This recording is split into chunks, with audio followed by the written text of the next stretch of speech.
ರಾಯರ ಹತ್ತಿರ ಭಕ್ತಿಯಿಂದ ಎಷ್ಟು ಜನ ಹೋಗಿದ್ದೀರಾ? ಅಥವಾ ನಿಮಗೆ ಕಷ್ಟಗಳು ಬಂದಾಗ ಅದನ್ನು ಪರಿಹರಿಸುವಂತ ಬೇಡ್ಕೊಳ್ಳೋಕೆ ಎಷ್ಟು ಜನ ಹೋಗಿದ್ದೀರಾ? ರಾಯರೆಂಬುದು ಬರೀ ಪದವಲ್ಲ, ಅದೊಂದು ನಂಬಿಕೆ. ರಾಯರಿದ್ದಾರೆ. ರಾಯರನ್ನು ನಂಬಿದ ಮೇಲೆ ಯಾವತ್ತೂ ಒಂಟಿಯಾಗಿದ್ದೀನಿ ಅಂತ ಅಂದ್ಕೊಳ್ಳಬೇಡಿ. ಹಾಗೇನೆ ಒಂಟಿಯಾಗಿದ್ದೀನಿ ಅಂತ ಇನ್ನೊಬ್ಬರ ಹತ್ತಿರ ಹೇಳಿಕೊಳ್ಳಬೇಡಿ. ನಿಮ್ಮ ಮನೆಗೆ ರಾಯರ ಫೋಟೋ ಅಥವಾ ವಿಗ್ರಹ ಅನಿರೀಕ್ಷಿತವಾಗಿ ಆಗಮನ ಆಗಿದೆಯಾ? ಪೂಜ್ಯಾಯ ರಾಘವೇಂದ್ರಾಯ ಸತ್ಯಧರ್ಮ ರಥಾಯ ಚ ಭಜತಾಂ ಕಲ್ಪವೃಕ್ಷಾಯ ನಮತಾಂ ಕಾಮಧೇನುವೆ. ನನ್ನ ನೋಡಲು ನೀ ಬರೋದು ಬೇಡ, ನಿನ್ನ ನಾನೇ ನೋಡಬೇಕು ಅಂದಾಗ ಕರೆಸ್ಕೊಳ್ತೇನೆ. ಸಾಕು ಗುರುರಾಯರೇ, ಕೆಲವೊಂದು ಭಕ್ತರ ವಿಷಯದಲ್ಲಿ ನಿಮ್ಮ ಈ ಮೌನ. ಖಂಡಿತ ನೀವು ಕೈಯಂತೂ ಬಿಡುವುದಿಲ್ಲ. ಆದರೆ ಇನ್ನು ನೀವು ಪರೀಕ್ಷೆ ಮಾಡ್ತಾ ಹೋದರೆ ಕೆಲವೊಂದು ಜೀವಗಳಿಗೆ ಬದುಕುವ ಆಸೆನೂ ಇಲ್ಲ, ಕಷ್ಟಗಳನ್ನು ತಡೆದುಕೊಳ್ಳೋ ಶಕ್ತಿ ಕೂಡ ಇಲ್ಲ. ನೀವು ಇರೋದು ನಿಜ, ಖಂಡಿತ ಒಳ್ಳೆಯದೇ ಮಾಡ್ತೀರಾ. ಆದರೆ ಈ ಕಷ್ಟಗಳನ್ನು ತಡೆದುಕೊಳ್ಳೋ ಶಕ್ತಿ ಖಂಡಿತ ಇಲ್ಲ. ನೊಂದು ಬೆಂದ ಜೀವಗಳಿಗೆ ನಿಮ್ಮ ಪರೀಕ್ಷೆಯನ್ನು ನಿಲ್ಲಿಸಿ ಕೈ ಹಿಡಿದು ಕಾಪಾಡಿ. ಎಷ್ಟೋ ಹೃದಯಗಳು ಗುರುರಾಯರು ಇದ್ದಾರೆ ಅಂತಾನೆ ನಂಬಿ ಬದುಕ್ತಾ ಇದ್ದಾರೆ. ಅವರ ನಂಬಿಕೆನ ಸುಳ್ಳು ಮಾಡಬೇಡಿ ರಾಯರೇ. ಈ ದುಃಖದ ಕ್ಷಣಗಳು ನಿನ್ನನ್ನು ಕುಗ್ಗಿಸಲು ಅಲ್ಲ, ನಿನ್ನ ಒಳಗಿನ ಶಕ್ತಿಯನ್ನು ಹೊರತರುವುದಕ್ಕೆ. ಇಂದು ಕಣ್ಣುಗಳಲ್ಲಿ ನೀರಿರಬಹುದು, ಆದರೆ ನಾಳೆ ಅದೇ ಕಣ್ಣುಗಳಲ್ಲಿ ಆಶಯ ಬೆಳಕು ಮೂಡುತ್ತದೆ. ಗುರು ರಾಘವೇಂದ್ರರ ಮೇಲೆ ಭಕ್ತಿಯಿಂದ ನಂಬಿಕೆ ಇಟ್ಟು ಧೈರ್ಯವಾಗಿ ಒಂದು ಹೆಜ್ಜೆ ಮುಂದಿಡು. ಅವರು ಕೈ ಹಿಡಿದರೆ ಬಿದ್ದವನು ಮತ್ತೆ ನಿಂತು ನಡೀತಾನೆ. ಸಮಯ ಬಹಳ ಕಠಿಣವಾದರೂ ಗುರುಗಳ ಕೃಪೆ ಇನ್ನೂ ಶಕ್ತಿಶಾಲಿ. ಈ ಎಲ್ಲ ಕಷ್ಟವೂ ಹಾದು ಹೋಗುತ್ತದೆ. ರಾಯರನ್ನು ನಂಬಿದ ಮೇಲೆ ಒಂಟಿಯಾಗಿ ಇದ್ದೀನಿ ಅಂತ ಅಂದುಕೊಳ್ಳಬೇಡಿ. ಹಾಗೆಯೇ ಒಂಟಿಯಾಗಿದ್ದೀನಿ ಅಂತ ಇನ್ನೊಬ್ಬರ ಹತ್ತಿರ ಹೇಳಿಕೊಳ್ಳಬೇಡಿ.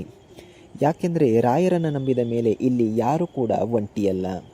ಅದೆಷ್ಟೋ ಜನರಿಗೆ ತಂದೆ ತಾಯಿಯಾಗಿ ನೊಂದಿರುವ ಜನರಿಗೆ ಕಣ್ಣೀರನ್ನು ಒರೆಸಿ ಕಾಪಾಡ್ತಾ ಇದ್ದಾರೆ ರಾಯರು. ರಾಯರ ಫೋಟೋವನ್ನು ನೋಡಿದಾಗ ಖಂಡಿತ ರಾಯರು ನಮಗೆ ಒಳ್ಳೆಯದನ್ನೇ ಮಾಡ್ತಾರೆ ಅನ್ನೋ ನಂಬಿಕೆ ತುಂಬ ದೃಢವಾಗಿ ಕಾಣುತ್ತೆ.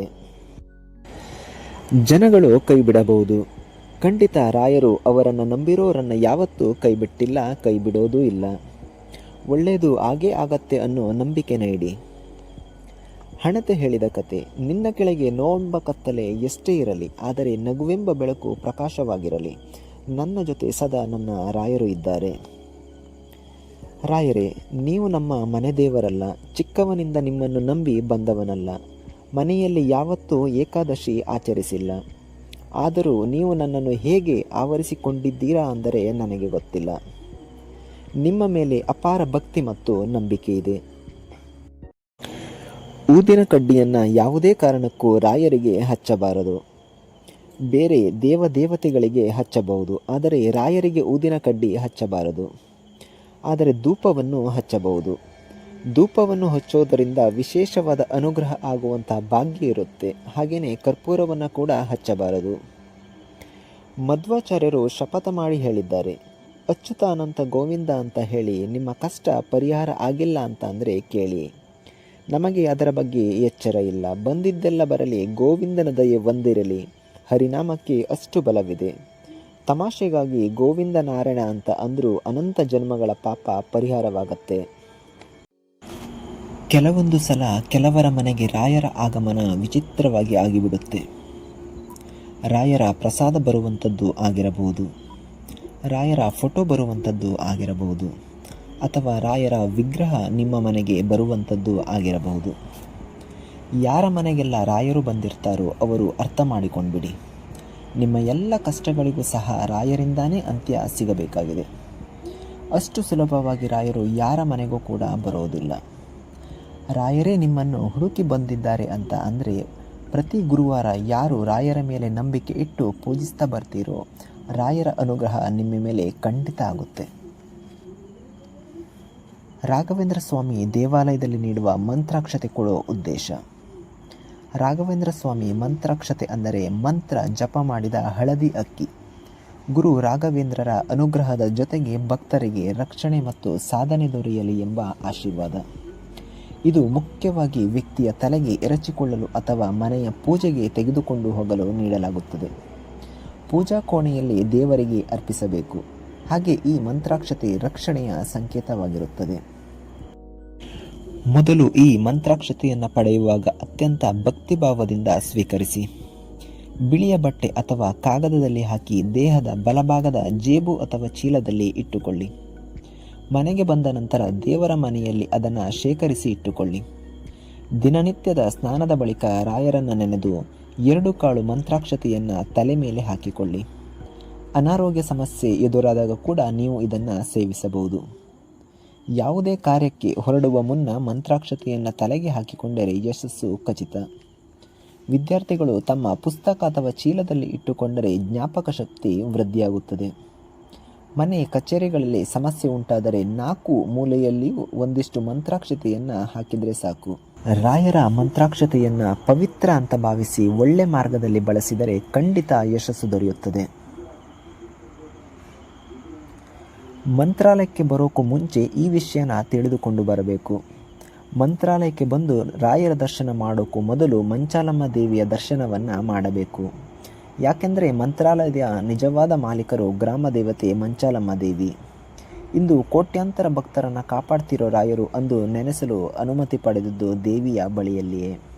1671ರಲ್ಲಿ ರಾಯರು ಬೃಂದಾವನ ಪ್ರವೇಶ ಮಾಡಲು ನಿರ್ಧರಿಸಿದಾಗ ಈ ಭೂಮಿ ಮಂಚಾಲಮ್ಮ ದೇವಿಯ ಅಧೀನದಲ್ಲಿತ್ತು. ಆಗ ರಾಯರು ಅಮ್ಮನಿಗೆ ಒಂದು ಮಾತು ಕೊಟ್ಟಿರುತ್ತಾರೆ. ನನ್ನ ದರ್ಶನಕ್ಕೆ ಬರುವ ಪ್ರತಿಯೊಬ್ಬ ಭಕ್ತನು ಮೊದಲು ನಿನ್ನ ದರ್ಶನ ಮಾಡಿ ಆಶೀರ್ವಾದ ಪಡೆದು ನಂತರ ನನ್ನ ಬಳಿ ಬರಬೇಕು ಎಂದು. ಇನ್ನು ಮುಂದೆ ಮಂತ್ರಾಲಯಕ್ಕೆ ಹೋದಾಗ ಮೊದಲು ಮಂಚಾಲಮ್ಮ ದೇವಿಯ ದರ್ಶನವನ್ನು ಮಾಡಿ, ಆಮೇಲೆ ರಾಯರ ಬೃಂದಾವನವನ್ನು ದರ್ಶನ ಮಾಡಿ. ನಿಮ್ಮ ಹತ್ರ ದುಡ್ಡಿರಬಹುದು, ಹಾಗಂತ ಮಂತ್ರಾಲಯಕ್ಕೆ ಹೋಗಬೇಕು ಅಂದಾಗ ಹೋಗೋಕ್ಕೆ ಆಗಲ್ಲ. ಪ್ರಾಮಾಣಿಕವಾಗಿ ರಾಯರೇ ನಿಮ್ಮ ಹತ್ರ ಬರಬೇಕಿತ್ತು, ಬರಲಿಕ್ಕೆ ಆಗ್ತಿಲ್ಲ ಅಂತ ಅಂದ್ಕೊಳ್ಳಿ. ಸ್ವಪ್ನದಲ್ಲೇ ರಾಯರು ಕಾಣಿಸಿಕೊಳ್ತಾರೆ. ರಾಯರ ಮುಖದಲ್ಲಿರುವ ಅಂತಹ ಆ ಒಂದು ಮುದ್ದಾದ ನಗು, ನೀನು ಭಕ್ತಿಯಿಂದ ಹಚ್ಚಿದಂತಹ ಆ ಒಂದು ದೀಪ ಎಷ್ಟು ಸುಂದರವಾಗಿ ಹೊಳಿತಾ ಇದೆಯೋ ಅಷ್ಟೇ ಶುದ್ಧವಾದ ಮನಸ್ಸು ಕೂಡ ನಿನ್ನಲ್ಲಿ ಖಂಡಿತ ಇದೆ. ಯೋಚನೆ ಮಾಡಬೇಡಿ, ರಾಯರು ನನ್ನ ವಿಷಯದಲ್ಲಿ ಕಣ್ಣು ತೆರೆತಿಲ್ಲ, ಒಳ್ಳೆಯದು ಮಾಡ್ತಾ ಇಲ್ಲ ಅಂತ. ಗುರುಗಳು ಯಾರನ್ನೂ ಸಹ ಸುಮ್ಮನೆ ಕಾಯಿಸೋದಿಲ್ಲ. ಕಾಯಿಸ್ತಾ ಇದ್ದಾರೆ ಅಂತಂದರೆ ಖಂಡಿತ ನೀನು ಬಯಸ್ತಾ ಇರೋದಕ್ಕಿಂತ ಹೆಚ್ಚಾಗಿ ನಿನ್ನ ಚೆನ್ನಾಗಿ ಕೂಡ ನೋಡ್ಕೋತಾರೆ. ಯಾಕಂದರೆ ನಮಗೆ ಗೊತ್ತಿರಲ್ಲ ನಮ್ಮ ಜೀವನದಲ್ಲಿ ಏನೇನು ನಡಿಬೇಕು, ಏನು ನಡೀತಾ ಇದೆ ಅಂತ. ಗುರುಗಳಿಗೆ ಎಲ್ಲ ಗೊತ್ತಿರುತ್ತೆ, ಖಂಡಿತ ನಿನಗೆ ಒಳ್ಳೆಯದು ಮಾಡ್ತಾರೆ. ಆದರೆ ಗುರುಗಳ ಮೇಲಿರುವಂತಹ ನಂಬಿಕೆ ಯಾವತ್ತೂ ಕಳ್ಕೊಳ್ಬೇಡ. ಹೆಮ್ಮೆಯಿಂದ ಹೇಳು, ನನ್ನ ಜೊತೆ ರಾಯರಿದ್ದಾರೆ ಅಂತ. ರಾಯರನ್ನು ದರ್ಶನ ಮಾಡಬೇಕು, ಅವರ ಬೃಂದಾವನದ ಹತ್ತಿರ ಹೋಗಬೇಕು ಅಂತ ಅಂದರೂ ಅವರ ಅನುಗ್ರಹ ಇರಬೇಕು. ರಾಯರ ಫೋಟೋವನ್ನು ದೇವರ ಮನೆಯಲ್ಲಿ ಇಡಬಾರದು. ರಾಯರಿಗೆ ಮನೆಯಲ್ಲಿ ವಿಶೇಷವಾದ ಜಾಗವನ್ನು ಕಲ್ಪಿಸಿಕೊಡಬೇಕು. ಹಾಗೆಯೇ ರಾಯರಿಗೆ ಕರ್ಪೂರ, ಗಂಧದ ಕಡ್ಡಿ, ಕುಂಕುಮ ಹಚ್ಚಬಾರದು. ತುಪ್ಪದ ಆರತಿಯನ್ನು ಬೆಳಗಬಹುದು. ರಾಯರು ಹೇಳ್ತಾರೆ, ಯಾರಿಗೂ ಕೆಟ್ಟದ್ದನ್ನು ಮಾಡಬೇಡ, ನಿನಗೆ ಕೆಟ್ಟದ್ದು ಆಗಲು ರಾಯರು ಬಿಡುವುದಿಲ್ಲ. ಒಂದೇ ಸ್ಥಳದಲ್ಲಿ ಕುಳಿತು ಶ್ರೀ ರಾಘವೇಂದ್ರ ಸ್ತೋತ್ರವನ್ನು 108 ಬಾರಿ ಪಠಿಸುವುದು.